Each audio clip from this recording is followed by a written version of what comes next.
और ये रही वो हमारी कंप्लेंट जिसको अमित शाह साहब की पुलिस ने दर्ज नहीं की थी, जिस पर एफआईआर वो हमने चुनाव में ये वोट चुराने की मशीनों के खिलाफ की और आरएसएस और बीजेपी के लोगों की मिली भगत से जो चुनाव आयोग के भ्रष्ट अधिकारी जो वोटों की चोरी करते हैं उसके लिए ये रही वो कंप्लेंट हमारी जो हमने कब की थी, जून में की थी पिछले साल।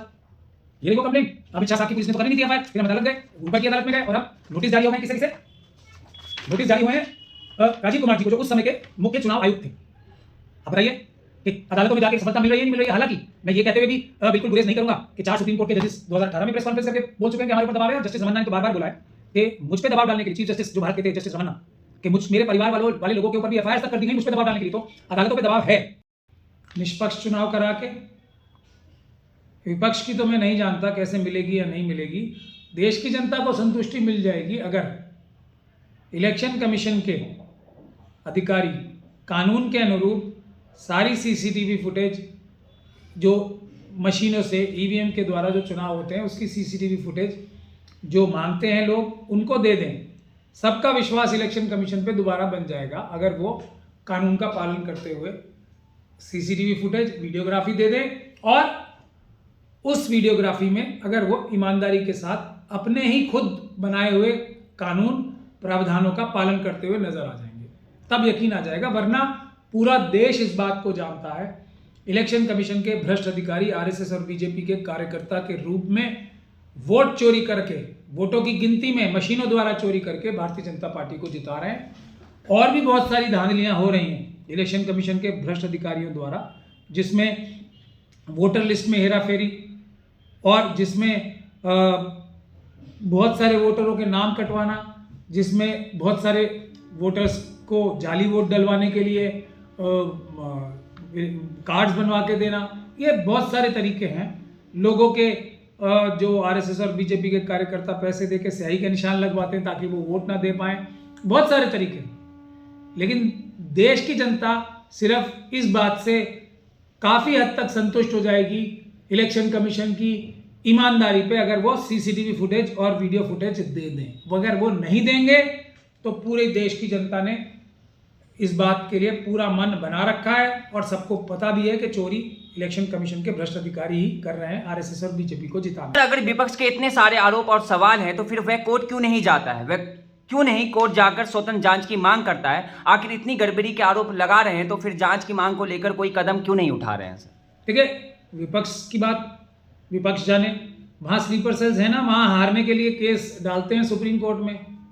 हम लोग तो जा रहे हैं ना, अदालतों में जा रहे हैं और हर बार एक अच्छा ऑर्डर लेके आ रहे हैं। हमने तो 2 दिन पहले ही एक ऑर्डर जो आया है अदालतों से ही, दिल्ली की अदालतों से ही आया है, जिसमें साफ तौर पे इलेक्शन जो पुराने राजीव कुमार जी थे इलेक्शन कमिश्नर, उनको नोटिस जारी हुआ है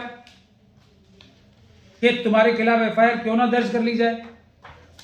ये रहा वो ऑर्डर और ये रही वो हमारी कंप्लेंट जिसको अमित शाह साहब की पुलिस ने दर्ज नहीं की थी, जिस पे एफआईआर वो हमने चुनाव में ये वोट चुराने की मशीनों के खिलाफ की और आरएसएस और बीजेपी के लोगों की मिली भगत से जो चुनाव आयोग के भ्रष्ट अधिकारी जो वोटों की चोरी करते हैं उसके लिए ये रही वो कंप्लेंट हमारी जो हमने कब की थी, जून में की थी पिछले साल। ये रही वो कंप्लेंट।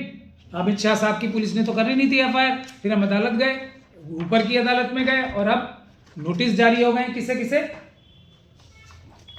नोटिस जारी हुए हैं? राजीव कुमार जी को जो उस समय के मुख्य चुनाव आयुक्त थे।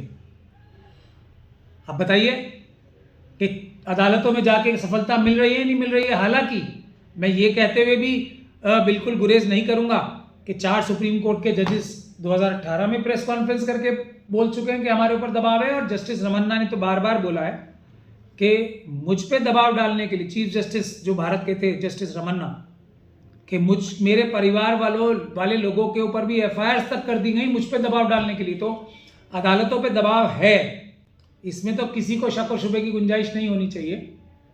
उसके बावजूद भी अच्छे जजेस भी हैं, अच्छे फैसले भी आते हैं, लेकिन उसके लिए मेहनत करनी पड़ती है।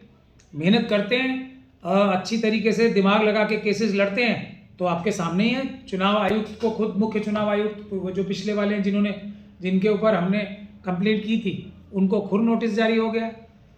बताइए। अभी राहुल गांधी जी का आप ट्विटर हैंडल देख लीजिए, पिन ट्वीट कर रखी है ना उन्होंने, जिसमें चुनाव आयोग के भ्रष्ट अधिकारियों ने ये माना कि हाँ हमने सबूत नष्ट कर दिए हैं, हाँ हमने ईवीएम की जो वीडियोग्राफी थी और सीसीटीवी फुटेज थी वो नष्ट कर दी। अब कौन नष्ट करेगा? जिसने चोरी की होगी। अब बताइए, चोर को चोर बोलें या ना बोलें? बिहार में हार के बाद कांग्रेस और राहुल गांधी रामलीला मैदान में एसआईआर के खिलाफ महारैली करने जा रहे हैं, इसको कैसे देखते हैं आप? एक रैली से कुछ नहीं होगा, ये आई वॉश है। जब तक सारे स्लीपर सेल्स को अपनी पार्टी से निकाला नहीं जाएगा या उनको किनारे नहीं किया जाएगा, और उसके बाद एक जन आंदोलन, कानूनी कार्रवाई भी बिहार से शुरू करनी पड़ेगी। कहीं से तो शुरू करेंगे। बिहार से कानूनी कार्रवाई करके इलेक्शन रद्द कराने के लिए कानूनी कार्रवाई करनी चाहिए। मशीनों की बुनियाद पे ही कर ले। 6 महीने के अंदर अंदर भी फैसला हो सकता है अगर जन आंदोलन खड़ा हो गया, क्योंकि जजेस के ऊपर प्रेशर है, ऐसा जजेस ही बताते हैं हमें। अगर जनता खड़ी हो जाएगी जजेस से ये कहने के लिए कि आप डरो मत, प्रेशर में मत आओ, हम आपका हर प्रेशर झेलेंगे, तो जजेस को भी वो जो प्रेशर उनके ऊपर बताते हैं वो कम हो जाएगा और वो ज़्यादा न्यायपूर्ण फैसले कर पाएंगे, ऐसा मेरा मानना है। ऐसा हम लोग साफ तौर पे अंदाज़ा लगा सकते हैं। क्या इस तरह की रैलियों का कोई असर पड़ेगा? क्योंकि एसआईआर तो पहले से 12 राज्यों में जारी है, ऐसे में इस रैली से क्या असर पड़ेगा? रैली से बेशक असर पड़ेगा, इसमें कोई शक और शुबे की गुंजाइश नहीं है। लेकिन अगर स्लीपर सेल्स ने पहले ही बता रखा है आरएसएस और बीजेपी को कि एक रैली करेंगे उसके बाद हम कुछ नहीं करेंगे, तब कोई असर नहीं पड़ेगा। ये आंदोलन है जिसमें एक क्षण का भी इंतजार किए बगैर हर एक देश के कोने कोने में ये आंदोलन शुरू हो जाना चाहिए, खास तौर पे तमिलनाडु और केरल में, क्योंकि वहाँ चुनाव होने वाले हैं। लेकिन ये सिर्फ एसआईआर के खिलाफ आंदोलन नहीं होना चाहिए। पहला जो मुद्दा हर आंदोलन का होना चाहिए वो है पेपर बैलेट द्वारा दोबारा चुनाव कराने का। अगर पेपर बैलेट से चुनाव होंगे तो हर धांधली, हर बेईमानी आरएसएस और बीजेपी और जो चुनाव आयोग के भ्रष्ट अधिकारी करते हैं वो कम पड़ जाएगी, बहुत कम पड़ जाएगी बीजेपी को इलेक्शन जिताने में। बीजेपी फिर इलेक्शन हारना शुरू करेगी, आरएसएस इलेक्शन हारना शुरू, कोशिश करेंगे नहीं, कोशिश कर रहे हैं। अब जो घटना या दुर्घटना शिवसेना के साथ हुई थी, उद्धव ठाकरे साहब के साथ हुई थी, वही घटना या दुर्घटना नीतीश कुमार जी का बड़ी बेसब्री से इंतजार कर रही है। समय की बात है, बहुत जल्दी नीतीश कुमार जी को हटा दिया जाएगा, जेडीयू में दरार डाल दी जाएगी और बीजेपी वहाँ बिहार में अपना चीफ मिनिस्टर बना लेगी। इसमें मुझे तो कोई शक और शुबे की गुंजाइश है ही नहीं।